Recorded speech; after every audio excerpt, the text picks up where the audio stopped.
and welcome to Another Bite, where we rewatch the most innovative and intriguing pitches from Shark Tank. I'm Jorie, and I'm joined by Ariel. Hey, everyone. And Jon. Hey, everybody. Jon, Ariel, where do diamonds come from? The mines. The De Beers Corporation? From carbon dating. Well, puns aside, today we have a product that will help you realize that while money can't buy happiness, it sure can buy you some diamonds. Ethical diamonds-ish. But first, we've got an ad. I tried really hard to find a pun relating to ads and diamonds, but it was so hard. Ugh, the life of a host. So much pressure. See you in a moment. Carrot wait. You know it, we know it. Next year is creeping up quick. If you want to win inside your niche in 2024, you need tech that puts you in the pilot seat. The new HubSpot Sales Hub will help you close out the year strong and kickstart your success in 2024. Teams can collaborate on every inch of the customer journey and keep operations running smoothly with comprehensive prospecting workspace and powerful sales analytics tools that keep data connected across teams. And with over 1,400 integrations, there's a ton of ways to mix in new features. So finish out Q4 strong and gear up for the new year with HubSpot Sales Hub. Learn more at hubspot.com/sales. Today in the tank, we have Doe Amore. And Doe Amore comes to us from founder Krish, who is asking for $600,000 for 6% in his business, which is a $10 million valuation. And Krish's business is Doe Amore, which is sustainable engagement rings created using recycled precious metals and ethically sourced stones, all wrapped up in a social mission, which I'm sure we'll get to. But let me just take you through this process real quick. So essentially, what you do is you design your ring online, and you hope to God, honestly, that you don't have a sizing issue. You check out, the rings are made custom, all stateside in America. But then when you get your ring, you actually get GPS coordinates to a water well that is built using some of the profit that came from your ring. And you essentially can check in on the community that you have just given access to fresh water. And what's really interesting also about this pitch is we see the founder actually get down on one knee and propose his proposal to the sharks, which was a really fun moment. But essentially, it is like a cause marketing where you buy a ring and at least $50 per ring is donated towards this clean water cause. So thinking about our pitch, thinking about our mission and our founder, what are our initial thoughts of Doe Amore? The story behind the product, which we'll get into, is just really great and phenomenal. I think the fact that they're providing a little bit more meaning behind a very hefty purchase that you don't get your return on investment on ever is always great to have from like a consumer perspective and feeling like you are contributing to the greater good. I think what the challenge here is, though, that Doe Amore is kind of trying to figure out whether it's a challenger brand or a disruptor brand within this category, which is going to make it really challenging for him to scale and actually stand out when it comes to some of the really big names in the jewelry business. Ariel, can you break down challenger brand versus disruptor brand? Yeah, what do you mean by that? So when you look at a specific category, there's a few brands that like come to mind. You think of your Coca-Colas, your Xeroxes of the world. Those are typically considered your category leaders. So if I say, I want a Coke or I want a soda, you think Coca-Cola. I need to make a Xerox of something, that's based off of the brand, right? Think about it like an ocean. You have your mainland, which is your big category leaders within the space. You have some peninsulas and some parts of the land where you have more of your challengers that are coming in within that metaphorical country that are trying to play within a space that's already been created. And then you have your disruptor brands, which is like a little island out in the ocean on its own. Yes, exactly.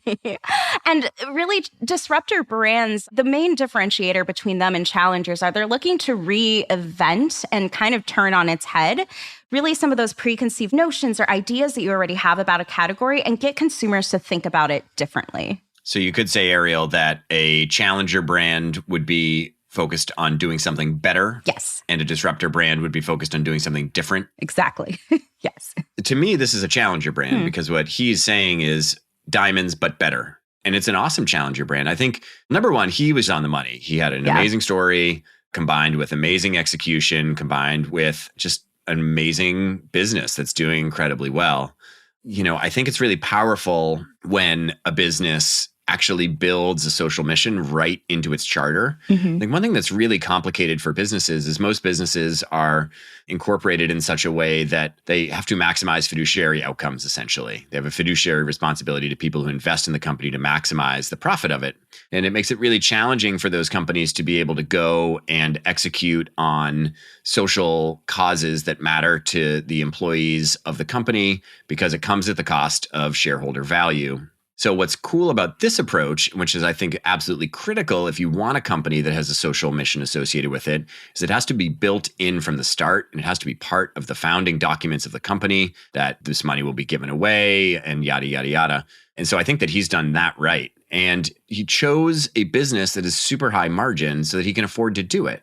He hasn't chosen a business that's really low margin. So giving up 20% of his net profits is going to actually mean like he can't be competitive in the market. He still has plenty of margin to play with because the price of diamonds is largely fixed by a cartel and it's never going down. So like there's just lots and lots of margin in the diamond business. So it's like pretty brilliant to choose a super high margin business, combine it with a social cause that's built into the company from the start. And it feels like he can both create an amazing product and do a ton of good in the world.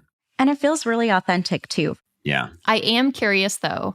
I don't know. There was something about this. Like I wanted to love this brand. I wanted to love everything about this brand.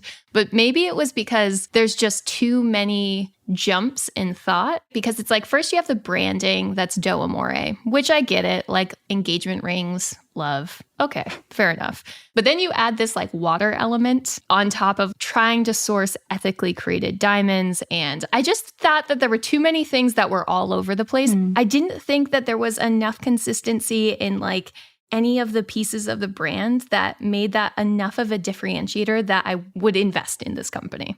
Interesting. I disagree with you, Jorie. I think this is a category that's been so oversaturated that it actually kind of benefits from having those looser, non-traditional kind of plays.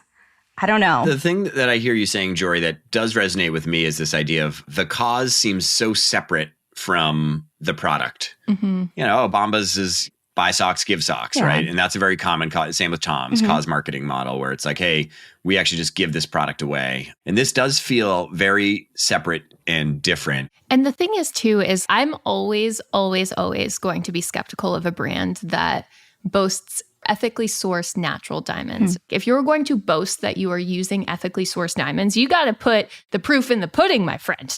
And when the sharks started to get into like, okay, actually, how are these ethically sourced diamonds?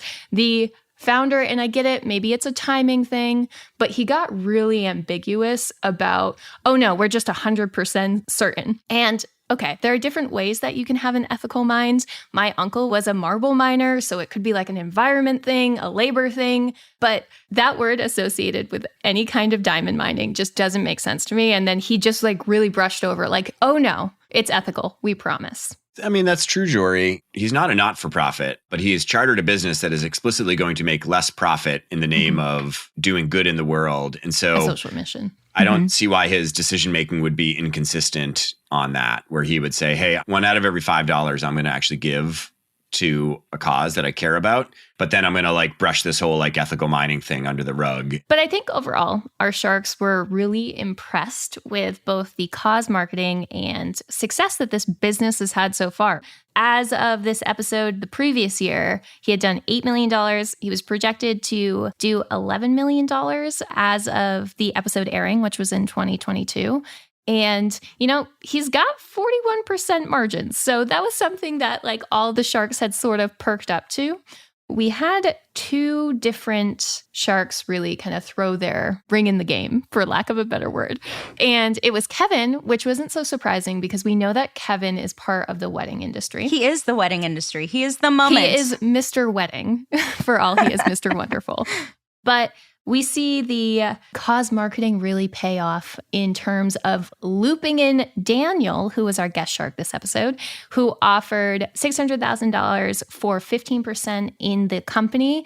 But where the founder and Daniel really kind of had a sticking point is the founder wanted to have 12%. So Daniel was like, we'll keep it at 15%, but I will donate 3% towards the cause that really matters to you. So that was enough to seal the deal.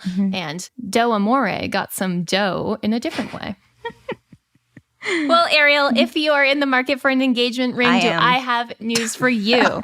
So on the day it aired, there was so much traffic to the site that it actually crashed. Ooh. However, the growth of the company has since doubled. Nice. And the company has actually expanded its offerings beyond engagement rings to include necklaces and earrings. Yeah. I also looked it up because I was just kind of curious because it's very much obviously still a company.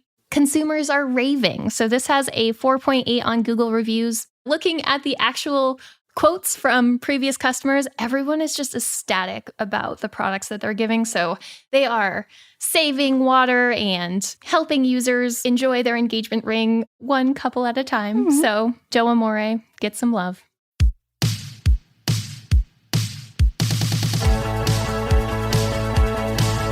Today's episode was written and produced by the mythical Matthew Brown. Additional support comes from Melanie Romero and editing from Robert Hartwig. If you're a fan of the show, even if you're not a fan of the show, tell a friend. Word of mouth is the best way to support the show. That does it for me. We'll see you next episode here in the tank for another bite.